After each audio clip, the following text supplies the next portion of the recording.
Kusir itu meledak tabung gasnya dan akhirnya terbakar dengan hebat. Jarak antara tepat rumah saya dengan dengan grosir itu berhadap-hadapan, saudara. Berapi sangat besar sekali. Marah karena banyak barang-barang yang mudah terbakar di grosir itu. Adik saya begitu ketakutan. Dia sangat terkejut melihat api yang sudah sangat besar, dan dia berpikir bukan tidak mungkin apinya bisa menyeberang dan akhirnya menyambar ke rumah kan. Lalu dia sibuk panggil saya, Pak, ada apa? Saya bilang, itu kebakaran di depan. Oh ya, saya lihat lagi ke depan, terus dia udah sibuk. Saudara tahu apa yang pertama sekali dia selamatkan? Ijazah. Dia ambil semua ijazah kami, dimasukkannya ke dalam mobil kan. Kemudian dia ambil yang kedua, saudara, pernak-perniknya, mungkin perhiasannya, dia ambil, terus dia masuk ke mobil. Kemudian yang ketiga, baju-baju yang cantiknya. Baju nggak diambil, bajunya aja. Dia kan karena buru-buru cantik. Dia masuk ke mobil, kemudian saya bodoh. Bawa mobil keluar jauh, supaya kalau terjadi rumah kita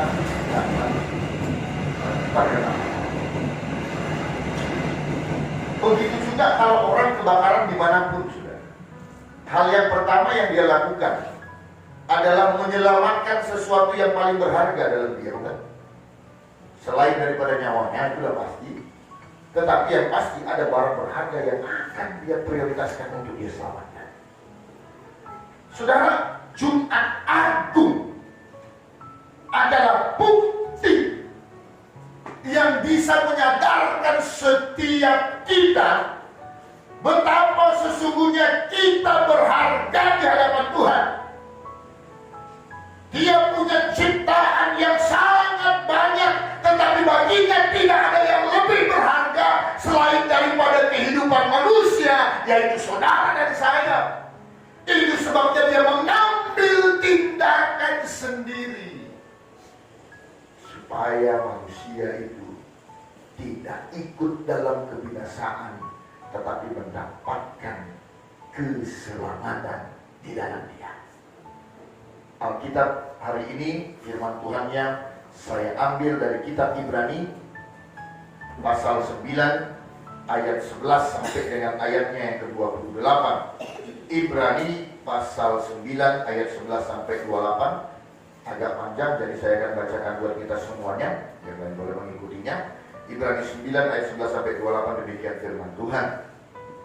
Kristus adalah pengantara dari perjanjian yang baru, tetapi Kristus telah datang sebagai imam besar untuk hal-hal yang baik yang akan datang. Ia telah melintasi kemah yang lebih besar dan yang lebih sempurna, yang bukan dibuat oleh tangan manusia, artinya tidak termasuk ciptaan ini. Dan ia telah masuk satu kali untuk selama-lamanya ke dalam tempat yang kudus, bukan dengan membawa darah domba jantan atau darah anak lembu, tetapi dengan membawa darahnya sendiri. Dan dengan itu ia telah mendapatkan kelepasan yang kekal. Sebab jika anak darah domba jantan dan darah lembu jantan dipercikkan, dan percikan abu lembu muda memuduskan mereka yang najis sehingga mereka disucikan secara lahiriah, betapa lebihnya darah Kristus yang oleh Roh yang kekal telah mempersembahkan dirinya sendiri kepada Allah sebagai persembahan yang tak bercacat, akan menyucikan hati nurani kita dari perbuatan yang sia-sia, supaya kita dapat beribadah kepada Allah yang hidup. Karena itu, ia adalah pengantara dari suatu perjanjian yang baru, supaya mereka yang telah terpanggil dapat menerima bagian kekal yang dijanjikan.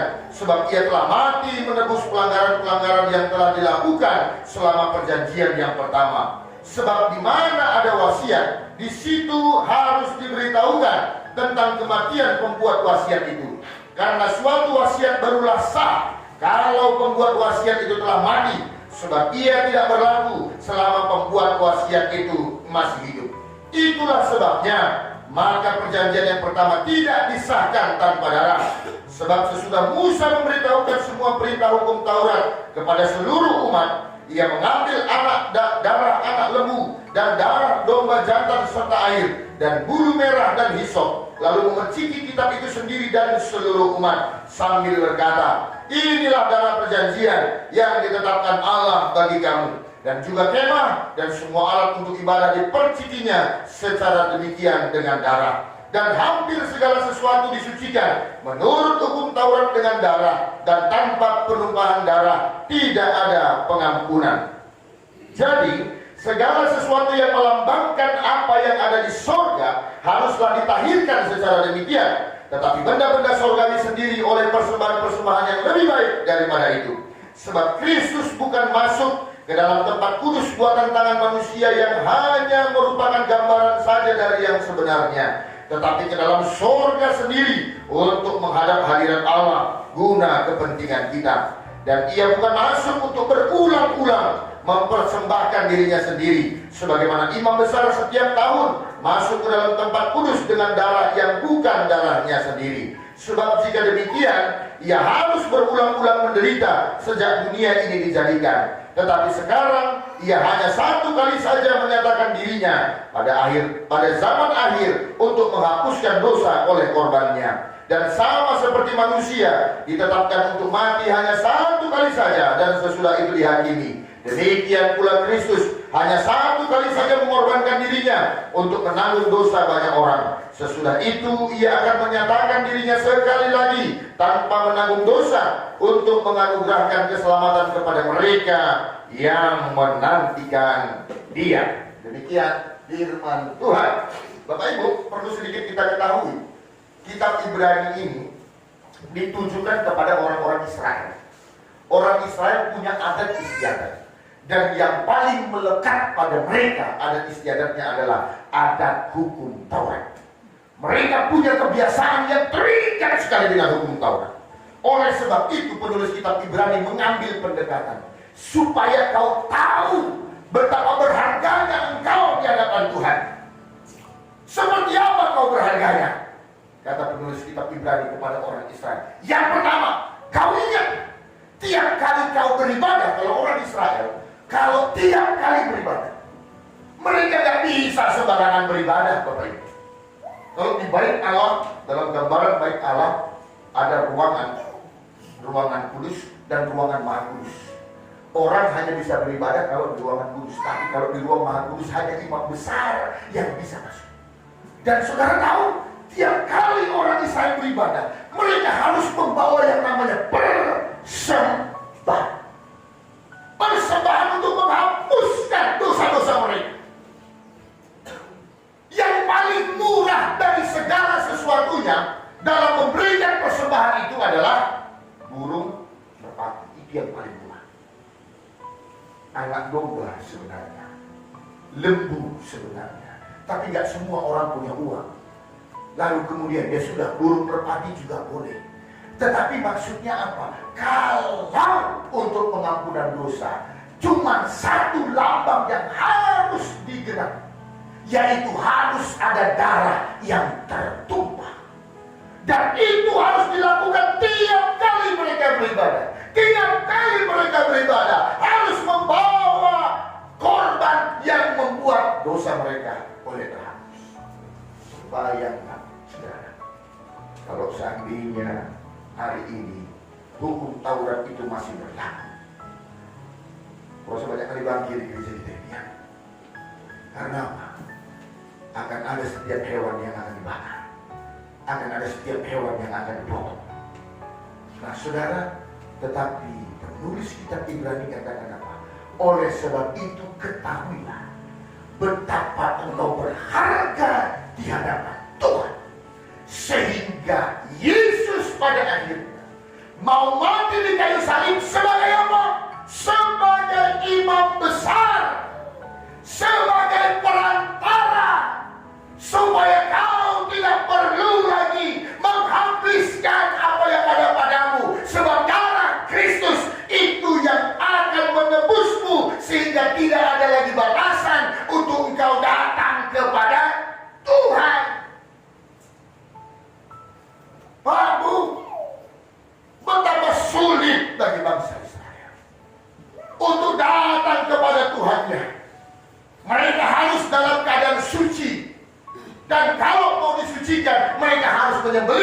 Tuhan. Dan itu akan dilakukan terus kalau mau datang pada Tuhan. Tetapi karena berharganya kita manusia, Yesus tidak mau lagi manusia terhambat untuk datang kepada Tuhan. Itu sebabnya dia hadir ke tengah-tengah kita. Lalu kemudian dia korbankan dirinya di kayu salib untuk menebus setiap dosa-dosa dan pelanggaran kita, sehingga tidak ada lagi batasan bagi kita untuk bisa datang kepada Tuhan kapanpun, dimanapun, dan dalam situasi seperti apapun. Itu sebabnya kejadian yang unik pada saat Yesus disalib, salah satunya apa Bapak Ibu? Tirai bait Allah terbelah menjadi dua. Tidak ada lagi batasan. Siapapun mau datang kepada Tuhan, dia bisa datang kepada Tuhan. Karena apa? Sudah ada darah Kristus yang membuat kita semuanya boleh layak datang kepada Tuhan. Lalu hal yang kedua, betapa berharganya kita di hadapan Tuhan. Hal yang kedua dikatakan apa? Warisan atau wasiat itu sudah diberikan. Wasiat apa? Upah dosa adalah maut. Yang tidak mampu melakukan hukum Tuhan, maka binasa akan menjadi miliknya. Tetapi karena adalah anak domba, maka manusia bisa diselamatkan. Kalau yang namanya wasiat, ini Pak pengacara ada di sini. Kalau namanya wasiat, biasanya wasiat itu berlaku saat yang membuat wasiat itu masih hidup atau sudah mati. Ketika sudah mati. Jadi kalau Pak Marbun nanti buat surat wasiat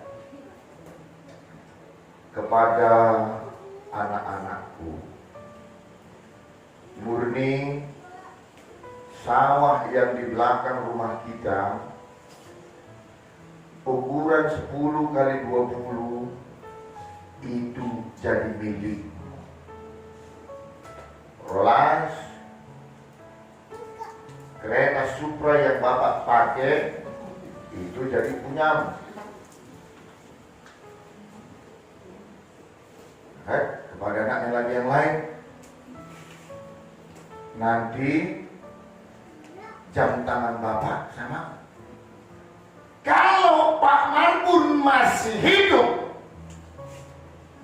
tidak ada berlaku itu. Belum sah itu. Hanya berlaku saat Pak Marbun sudah meninggalkan dunia, baru kemudian barulah digenapi semua yang menjadi pesan-pesan atau wasiat daripada Bapak.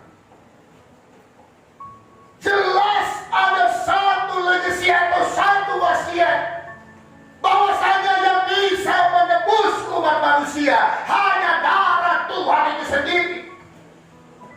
Oleh sebab itu saudara, tidak ada jalan lain. Karena Tuhan sangat mengasihi kita, maka harus digenapi wasiat itu sebelum segala sesuatunya terlambat, sebelum segala sesuatunya lewat. Maka Yesus yang Tuhan itu sendiri, dia harus mati untuk menggenapi wasiat yang ditinggalkan dari saudara dan saya, sehingga pada akhirnya setiap kita itu kudus di hadapan Tuhan.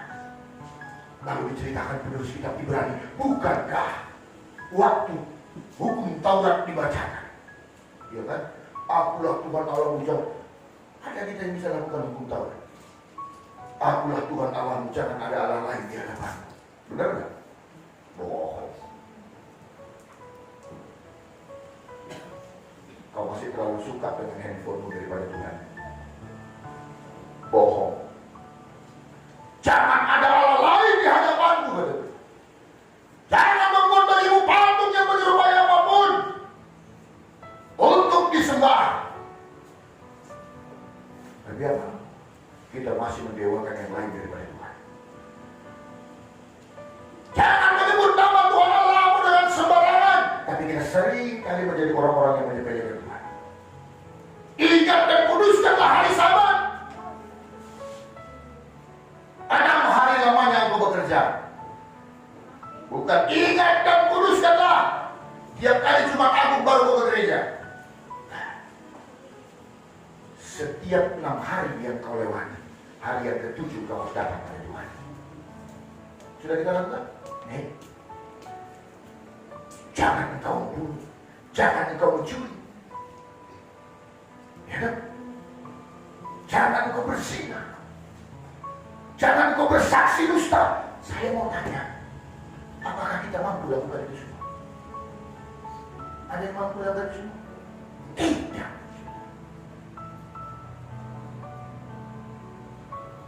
Apa saya tidak pernah membunuh? Ya, dalam pengertian membunuh, mengambil nyawa orang lain, betul. Tapi bukankah firman Tuhan berkata apa? Barang siapa membenci saudaranya, dia membunuh. Anda berdosa, berdosa. Pak, saya tidak berzina, Pak. Saya orang lurus saja, Pak. Ketika kau memikirkan sesuatu, kekotoran yang ada di dalam pikiranmu, masih berpikir pun Anda sudah berzina. Kita mampu lakukan itu. Jangan kau bersaksi dusta terhadap sesama manusia. Tapi apa yang sering kita lakukan? Yang tak ada kita adakan, ngomong sama orang. Yang pendek kita panjangkan ketika kita bicara dengan orang lain. Kita lakukan. Dan saat Musa membacakan hukum Taurat itu, lalu kemudian yang dilakukannya, dipercikannya dengan batu itu. Dipercikannya semua peralatan-peralatan ibadah, termasuk rumah-rumah, tenda-tenda orang Israel, dengan darah. Yang artinya apa? Semua ini, mulai hukum Taurat ini diturunkan, semua yang jadi milikmu disucikan oleh Tuhan. Tetapi ketika tidak melakukan hukum Taurat, mereka berdosa. Dan apa akibatnya? Kutuk yang mendatangi umat manusia. Kita harusnya binasa. Kita harusnya hidup dalam kutuk. Tetapi ketika wasiat Yesus mati, maka wasiat daripada Tuhan, yang berdosa akan diselamatkan, yang berdosa disucikan oleh darah anak domba. Itu yang dilakukan Tuhan.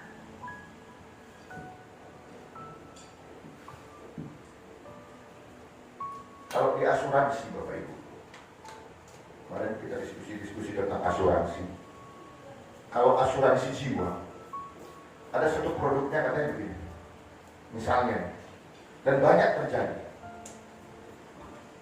Orang kalau dia meninggal, dia mengasuransikan dirinya.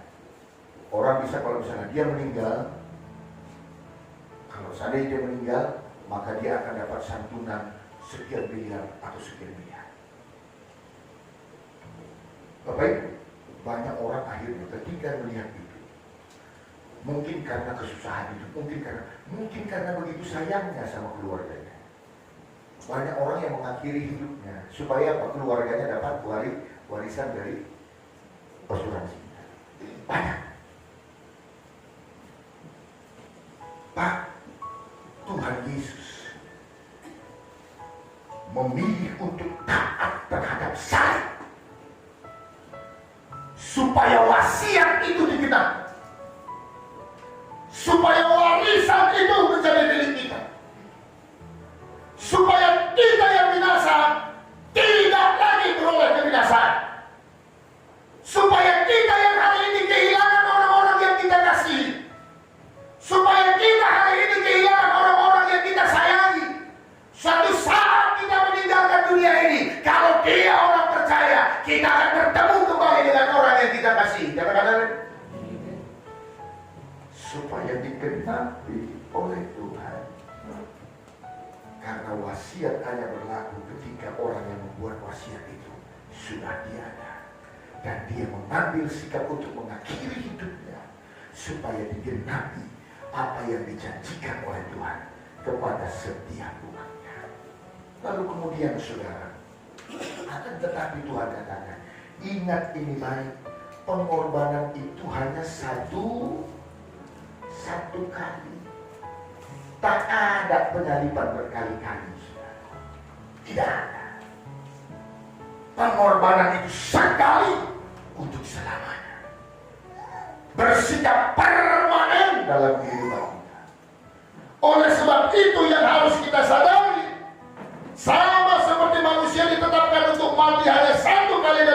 untuk dihakimi. Demikian pula Kristus hanya satu kali mengorbankan dirinya, menanggung dosa banyak orang, dan untuk menganugerahkan keselamatan kepada mereka yang menantikan Dia.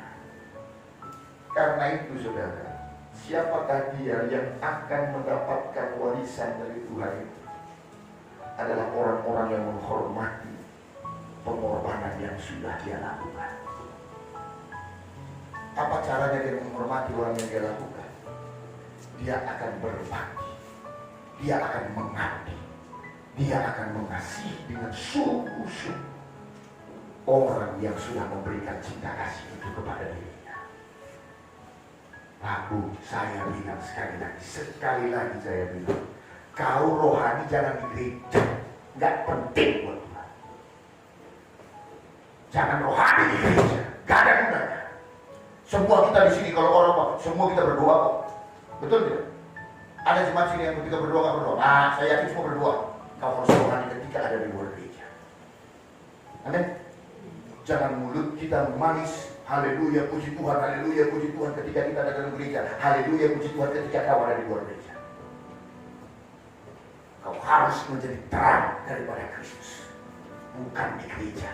Gereja sudah terang karena ini baik Tuhan. Kau harus jadi terang Kristus ketika kau ada di luar gereja. Kau harus menjadi duta-duta Tuhan dimanapun kau berada. Itu bukti kau mengasihi. Tahu ciri orang yang jatuh cinta bagaimana Bapak? Tahu ciri orang jatuh cinta semua? Yang dicakapkan yang ceweknya. Betul? Iya kan?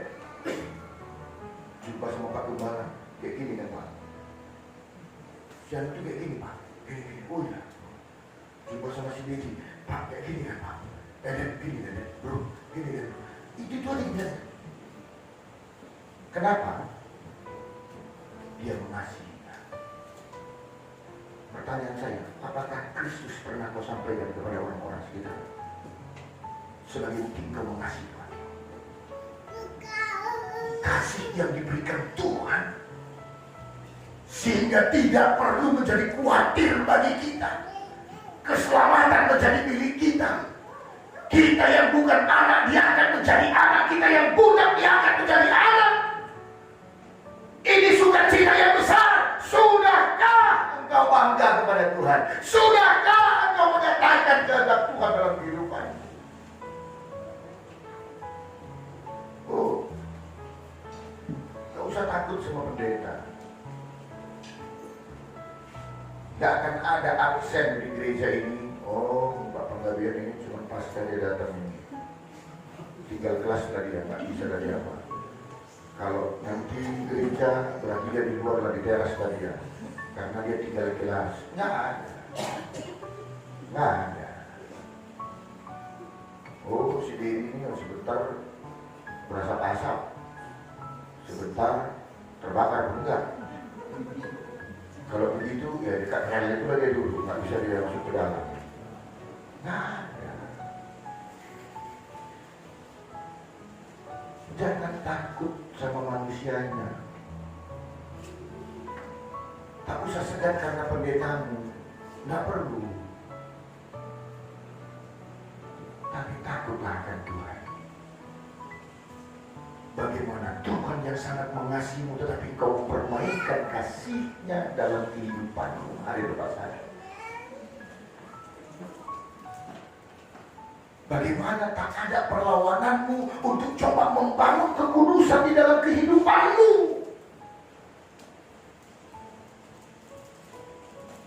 Bagaimana kau tidak menjaga hidupmu untuk hidup yang berkenan di hadapan Tuhan.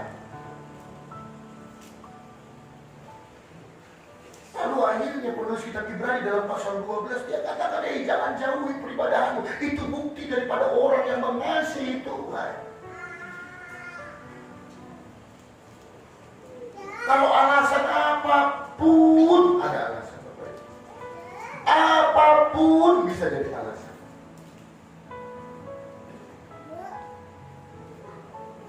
Sekarang ini bakal, ya mungkin Banyak juga yang datang ke gereja hari ini. Alasan yang terbesar, lagi bahaya Pak, teroris tadi mengancam, bagus kita beriman, di rumah aja.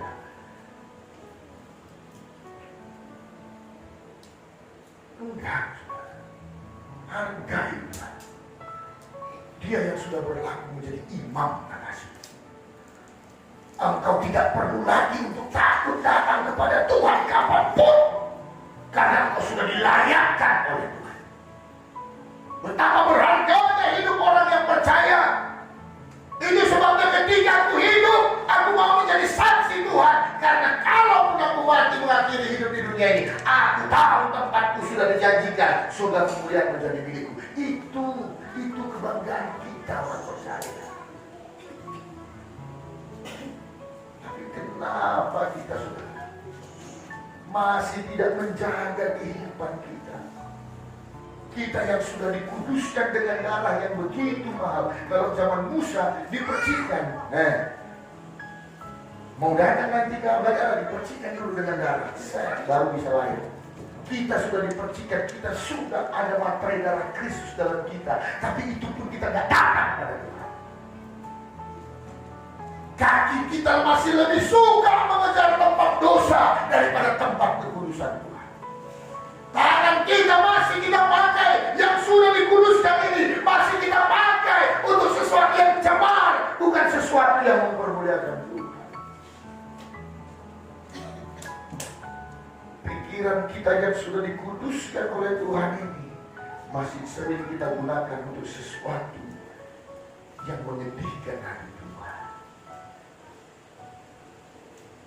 Bukan memikirkan kasih karunia Tuhan, yang dipikirkan nomor yang akan keluar nanti malam.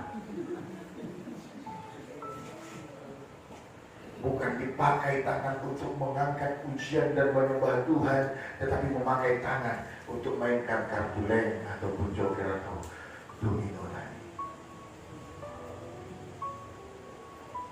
Bukan dipakai kaki untuk melangkah ke bait Tuhan, untuk melayani Tuhan, tapi dipakai kaki untuk apa? Pergi ke tempat-tempat yang tidak berkenan di hadapan Tuhan. Ke kafe cepat kali.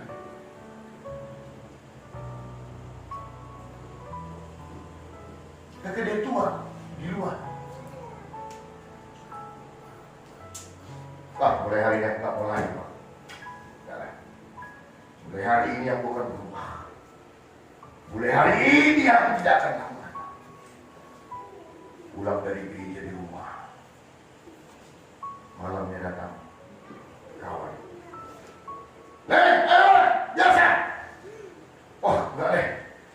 Cuma Agung ini tadi kok banyak pas pulang aku udah bertekad aku enggak lagi. Cuma boleh kali kan. Bukan ya, terakhir enggak ya Papa. Enggak deh, enggak. Aku akan berjuang untuk menjadi orang yang kudus. Aku yang bayar sekali ini. Ayolah deh, bayar.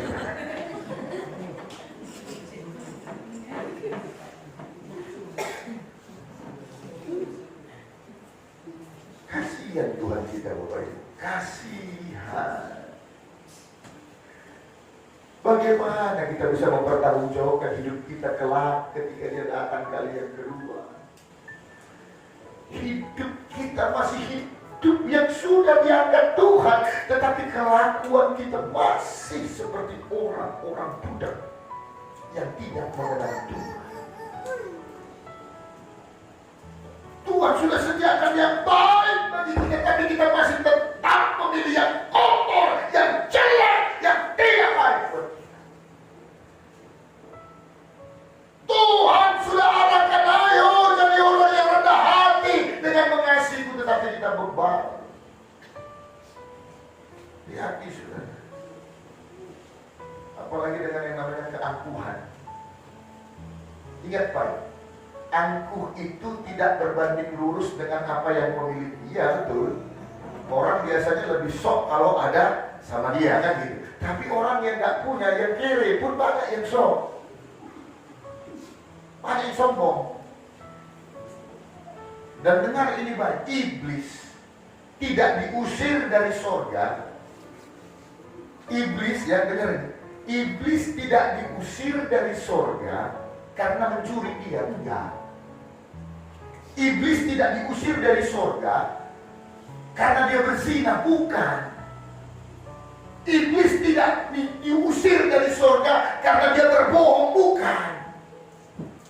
Iblis diusir dari sorga karena keangkuhan hidupnya, karena kesombongan hidupnya. Diusir dari sorga karena ingin menyamakan dirinya dengan Tuhan. Ingat. Karena itu manusia paling menyerempet, paling berkawan dengan dosa yang selalu hampir dekat dengan dia adalah keangkuhan. Hati-hati, saudara. Hati-hati. Dan sumber dari itu semuanya akan membuat, dan ketika itu semuanya akan membuat buah-buah yang banyak sekali. Tidak perlu berdoa untuk apa. Nggak perlu ibadah, udahlah. Nggak perlu mengasihi Tuhan, aku bisa hidup sendiri. Buah-buahnya akan merambat terus, baru kemudian, lebih baik aku dari dia. Baru kita dengan gampangnya, percuma lah.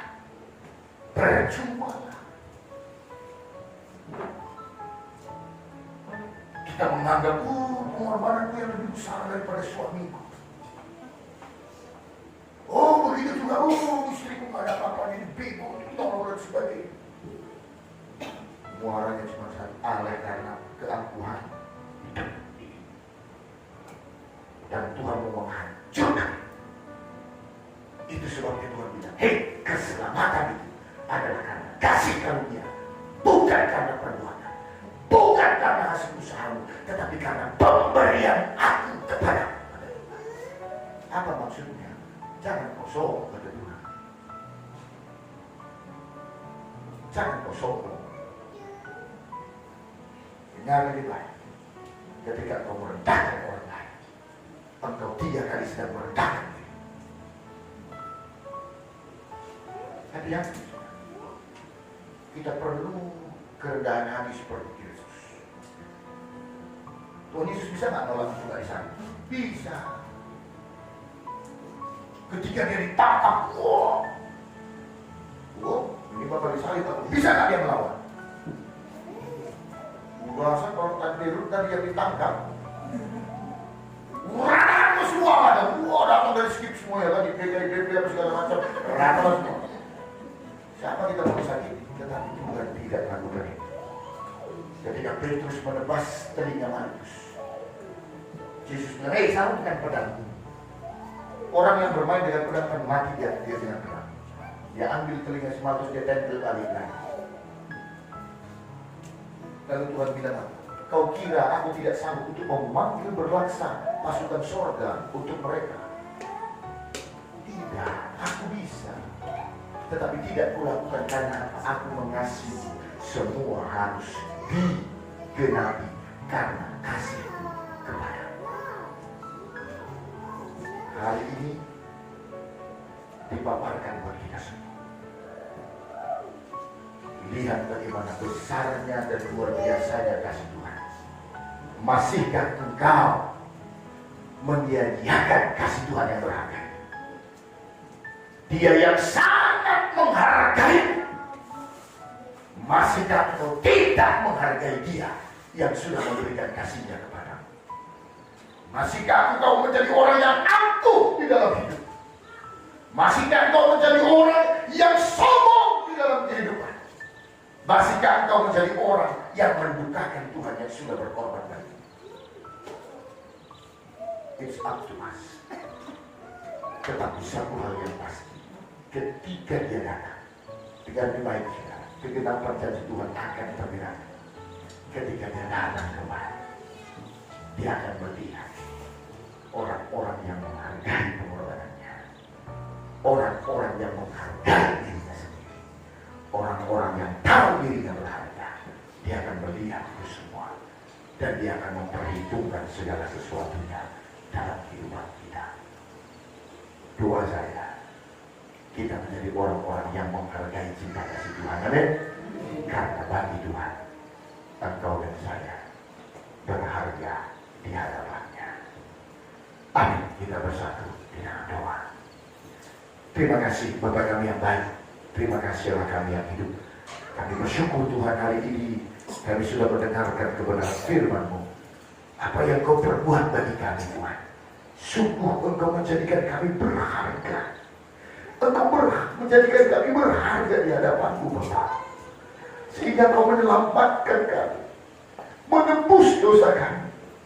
Engkau yang menjadi imam dalam hidup kami. Engkau yang menjadi perantara sehingga tidak ada lagi penghalang untuk boleh datang kepada Bapa. Engkau Tuhan rela mati bagi kami supaya wasiat itu digenapi. Bahwasanya keselamatan menjadi milik kami. Segala berkat sebagai anak itu menjadi milik kami. Tidak perlu lagi dengan darah domba. Tidak perlu lagi dengan darah hewan. Tidak perlu dengan persembahan dunia. Kami sudah layak oleh karena darah-Mu di kayu salib. Darah-Mu di kayu salib yang sudah mentahirkan seluruh tubuh kami Tuhan. Pikiran, tangan, kaki, seluruh fisik kami ditebus oleh darah-Mu yang kudus. Engkau menembus roh kami.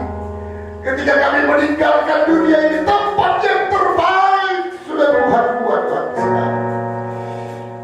Terima kasih Tuhan.